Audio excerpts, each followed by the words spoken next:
네, 안녕하세요. 찔러입니다.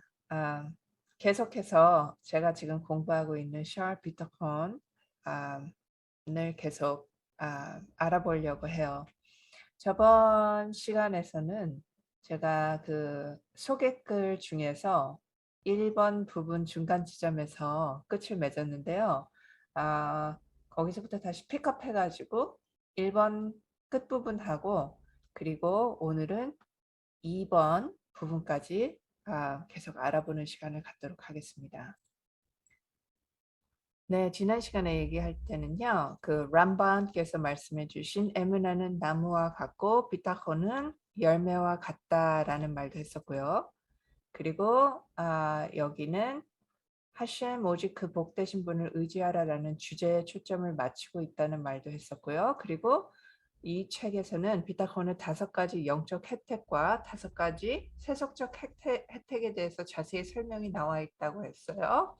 그래서 여기에 보면은 1번에 해당하는 것이 하인이 주인에게 의지해야 되는 방법, 그리고 그것으로 인해서 사람은 마음의 평안과 그의 복되신 신에게 의지하게 된다라는 그 장점하고, 그다음에 2번은 하심 안에서 신뢰하면 그의 실행이 다른 이에게 복종하지 않아도 된다라는 내용을 지금 다시 한번 짚어드렸는데요. 자, 여기에서 아, 저번 레슨에서는 하인이 주인에게 의지하는 방법이 이것이 사람의 평안과 그리고 복된 신에게 의지하게 됨을 얻는 베네핏이 있다고 얘기를 했어요. 그리고 반대로 이 의지를 전적으로 하심한테 맡기지 않으면 무언가 다른 것에 의지해야만 하는 것이 사람의 nature이라는 것도 우리가 배웠습니다. 그리고 몇 구절을 봤죠. 그 중에서 이 broken cistern, 그 부서진 수조, 저수조에 대해서도 봤고요. 그 다음에는 지금 우상이죠. 우상신인 그 이스라엘 그 셰못에서 우리가 봤던 그 금송아지로 맞바꾼 하셴을 금송아지로 맞바꿨던 것, 하셴을 저버리게 되면 그리고 육체를 자신의 힘으로 살게 되면 마치 사막에 홀로 서 있는 나무와 같아서 어, 선함하고 선함을 받아들일 수도 없고 다 말라 비틀어졌잖아요, 그죠? 신의 섭리도에 대해서도 봤고요. 신의 섭리도는 인간 자신의 강점과 약점에 근거해서 성공하거나 실패하는 것이 아니라 경건함, 즉 미ツ봇을 행함으로써 하심과의 친밀도를 측정하는 거예요. 얼마나 내가 멀리 떨어져 있느냐 아니면 가까이 있느냐, 이것이 결국은 그 에무나, 결국은 그것이 이퀄 토라, 그리고 토라는 이퀄 생명의 나무. 그래서 여러분의 머리로 한번 상상해 보실 수 있는 것이, 내가 하심과 토라 공부를 하면서 미츠봇을 하면서 하심과 점점 더 생각이나 말과 행실이나 느끼는 점에서, 그리고 내 주위에 일어나는 모든 점에서 얼마나 가까운가를 느낄 수 있는 거죠. 자, 다음에 그 배웠던 그 줄거리에서 더 진행하는 과정입니다. 그래서 크오보슬하 레베보스는 자신의 능력을 신뢰하는 사람도 마찬가지로 하셴과 멀어진다고 말한다. 마찬가지로 만약 어떤 사람이 하셴을 신뢰하는 대신에 자신의 지혜와 영리한 전술, 그리고 또는 체력 아니면 물질적인 노력에 신뢰를 두는 경우에 그는 그것이 헛수고이며 불필요하게 자신을 에너지를 고갈시키게 만들 것이다. 왜냐하면 하나님께서는 그분의 도움, 그분의 providence 없이 그를 내버려 두실 것이기 때문이다. 그리고 그의 전략은 목표를 성취하기에 너무 제한적일 것이다. 왜 하나님께서 providence를 끊어버리실까요? 이 생각은 욥 5장 13절에 나와 있다. 하심께서 지혜로운 자를 그들 자신의 교활함에 가두신다. 코헬레스. 9장 11절.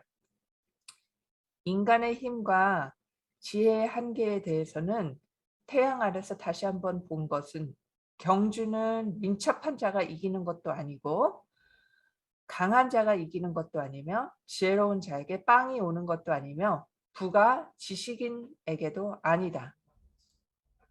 마찬가지로 만약 어떤 사람이 그의 풍부한 부를 신뢰한다면 그는 이 신뢰가 잘못되었다는 것을 알게 될 것이다. 그는 이것을 배울 수 있는 한 가지 방법은 그에게서 그의 재산을 빼앗기고 다른 사람들이 누릴 수 있도록 남겨두는 것이다.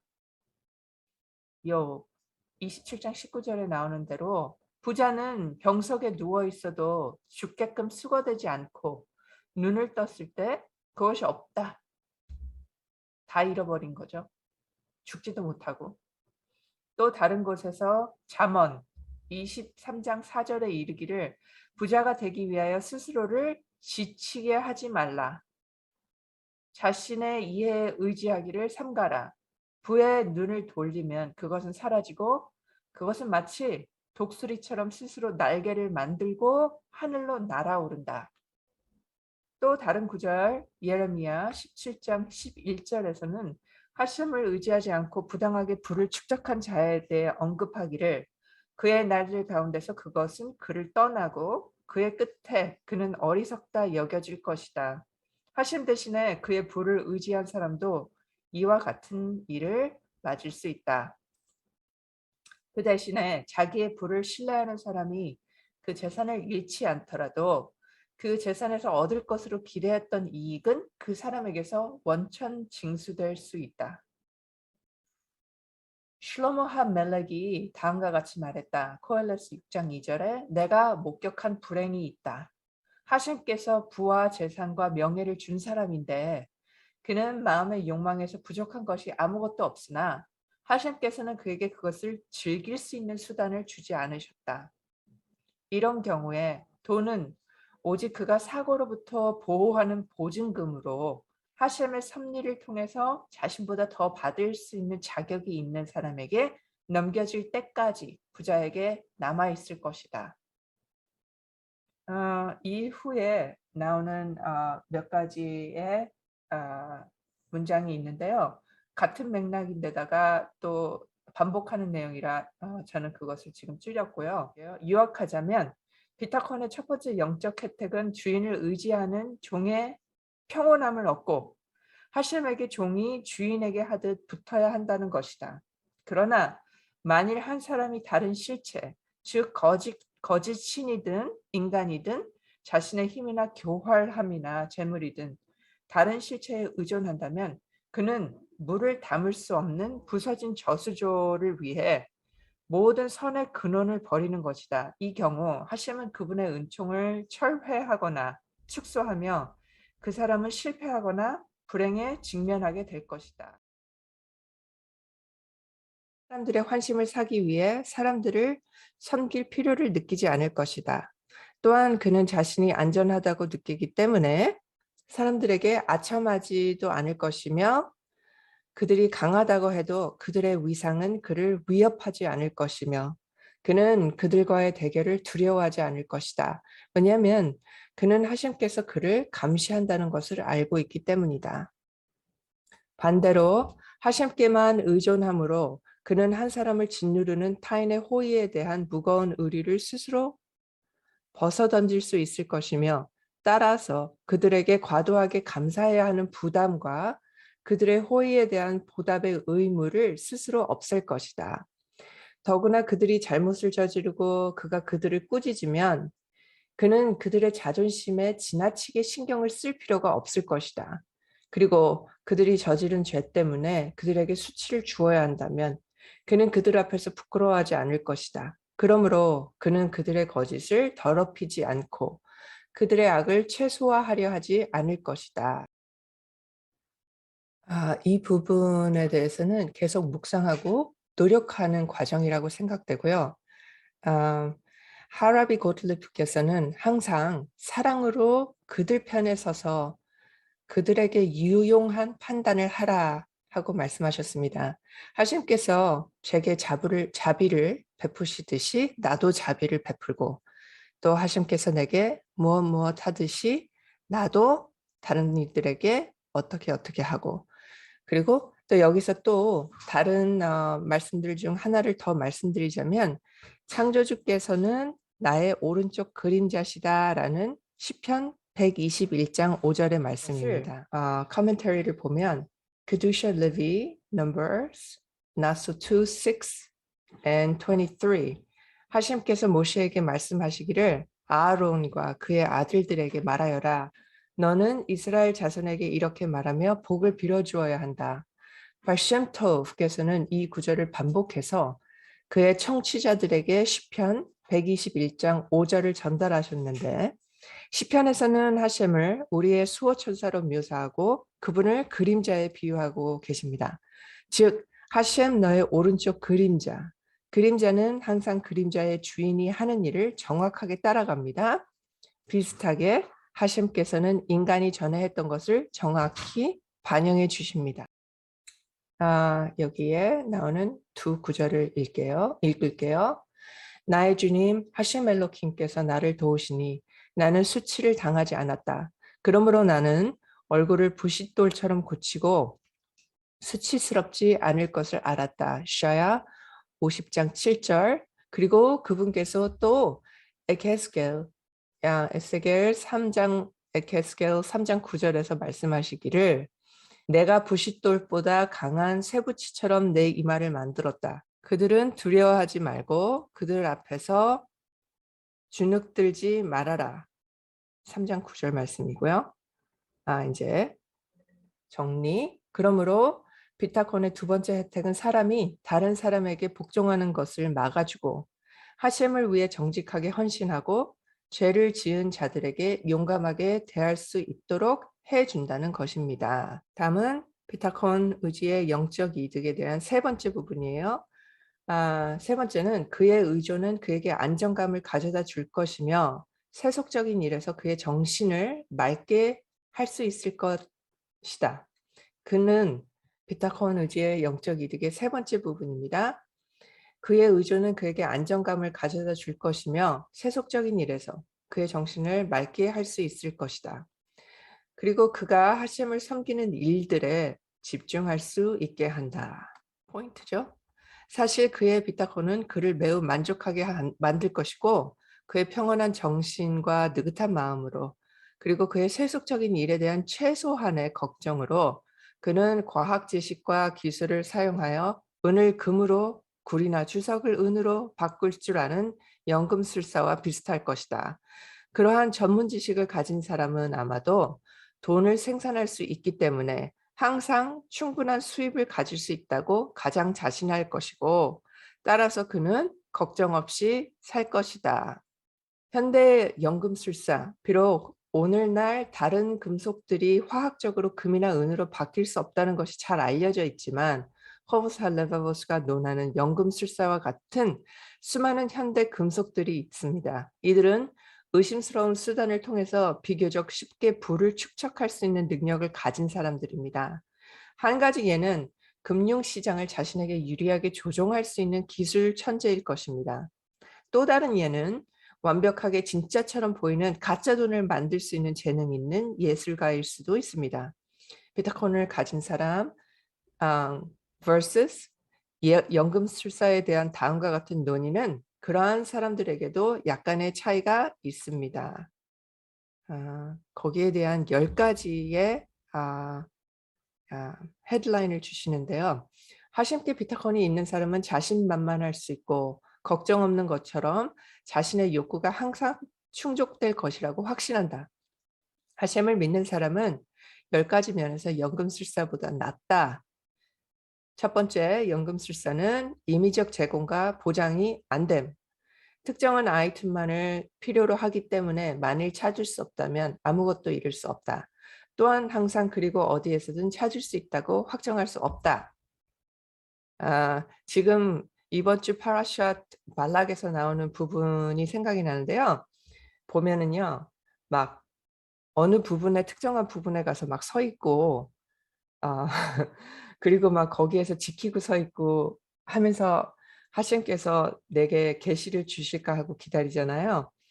그것이 생각나네요. 어 versus 하심을 의지하는 사람은 무한한 자원과 공급을 늘 보장받고 하심께서는 세상의 자원들을 언제나 어디서나 받을 수 있게 보장해 주신다. 네. 이것이 세 구절을 연관지어서 읽어 볼게요.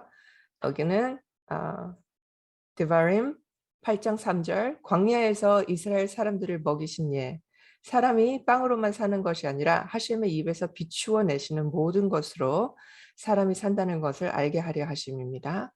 그다음은 원 멜라킴 17장 3 절에서 16절 말씀인데요. 엘리야후 하나비를 까마귀와 과부를 통해서 먹이신 경우 그다음은 또 같은 아 원 멜라킴 18장 13 절에서 오바다야와 100 명의 선지자들이 동굴에 숨어 있는 동안에 공급을 해 주신 내용입니다. 그다음은 시편 34장 11절 어린 사자들은 원하고 굶주리나 하심을 찾는 자는 어떤 좋은 것도 부족하지 않을 것이다. 그다음은 하심을 경외 두려워하세요. 여러분 그분의 거룩한 이들이여 그분을 경외 두려워하는 자들은 아무것도 부족하지 않을 것입니다. 하는 시편 34장 10절 말씀입니다. 자, 이 비타콘에서 말하는 하심을 대한 경외 이 부분에서는 이랏 하심이죠. 두려워한다. 이랏 이것이 이 하심을 의지하는 것과 굉장히 가깝게 연관성이 있다고 하네요. 아 어떤 이가 하심을 진정으로 두려워하는 경외하는 것은 결국 뭐냐면 하심 홀로 그의 운명을 컨트롤하시고 그리고 그 어떤 것과 어떤 사람의 자기의 의지를 맡기지 않는 것이며 그러므로 하심을 두려워하고 경외하는 것은 결국 이 의지하는 그 사다리로 올라갈 수 있다고 하네요. 예. 저는 여기에 대해서 굉장히 쉬운 그 시편 문구 16장 8절 "나는 항상 하심을 내 앞에 놓는다." 여기에 대해서는 커멘터리를 이 커멘터리를 제가 본 거예요. 책에 나온 게 아니고 마르페 라 네피쉬 두 번째 논문 시험 3장 32절 "그것의 훌륭하고 영적인 요소들을 연구하라. 즉 그는 사물의 물리적 측면만을 바라보지 않을 것이다. 그래서 사람들은 인간이 먹는 것과 다른 필요와 같은 육체적인 것들을 위해 창조되었다고 생각하지 말아야 된다. 왜냐하면 그렇게 되면 각각의 생명체가 어떤 정교하고 영적인 요소를 가질 필요가 없기 때문이다. 오히려 각 사물에 있는 영적인 것이 복되신 창조주께 대한 분명한 증거이다. 이는 이를 반영하는 사람에게 명백하다.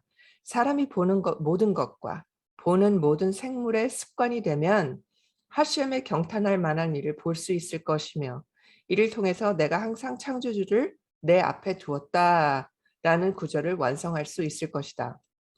그가 여기에 익숙해질 때 창조주께 대한 경외심과 두려움이 그의 가슴으로 들어올 것이고 그는 하심을 섬기는 일에 매달릴 것이다. 아름답죠? 예. 더 진도를 나가기 전에 저한테 생긴 질문들과 궁금증들 때문에 왜 라비 바키아께서는 이 연금술사에 대한 것을 이렇게 아 이 진도를 나가다 보면은 이 3 번에 해당하는 내용이 좀 길고 10 개씩이나 되거든요. 왜 이 연금술사를 특히 강조하셔서 이 많은 부분을 말씀하셨을까 생각을 해 보게 돼서 이 사이드로 약간 공부를 하게 됐는데요. 이것을 굉장히 간추려서 요약한 이니까 여기 질문이 있으시면 저한테 말씀을 해 주시면 감사하겠습니다. 이 레위기에서 나오는 커멘터리 람반 20장 5절 1절 말씀이고요. 5장, no. 레위기에 있는 람반 25의 1번이죠. 또한 몰렉라는 용어는 특정 우상을 지칭하는 표현이 아니라 모든 우상을 지칭하는 표현이어야 하는데 이 낱말의 root word는 마쿠트, 왕족을 가리키며 우상 숭배 행위는 우상 숭배자가 우상을 자신의 신으로 받아들인 것을 의미했기 때문이다. 이 몰렉, 이 단어는 히브리어로 멜렉의 왕과 철자가 같아요.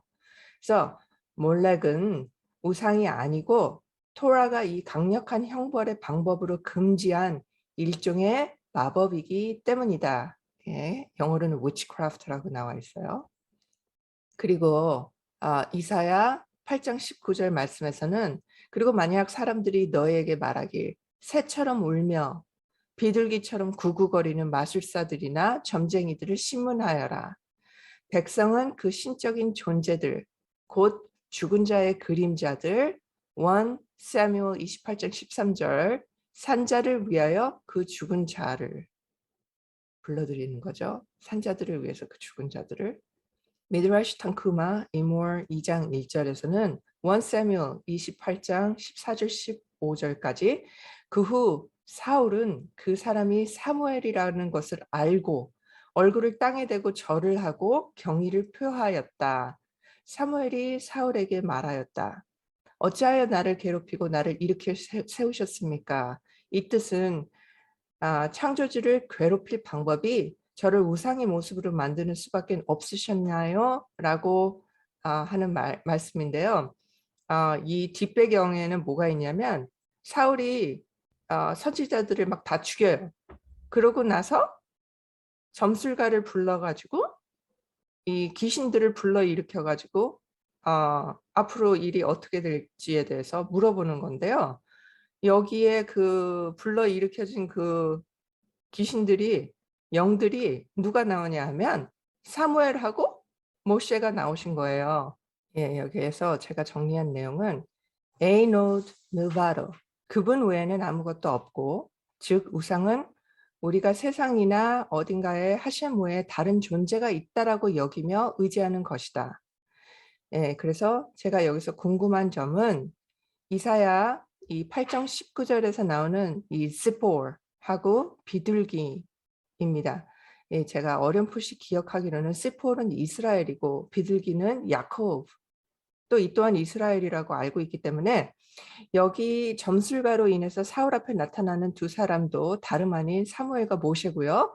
또 때가 이르러서 하심께서 죽은 사람을 부활시켜 주시기 전에 내 스스로 하심의 말씀을 가지고 나를 위한 도구로 사용한다는 것이 아닐까라는 질문이 생겼습니다.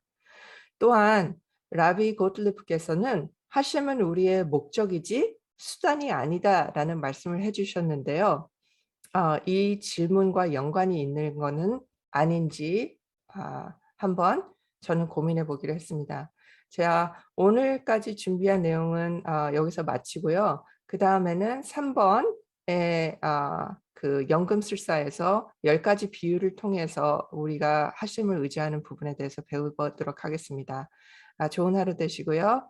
안녕히 계세요.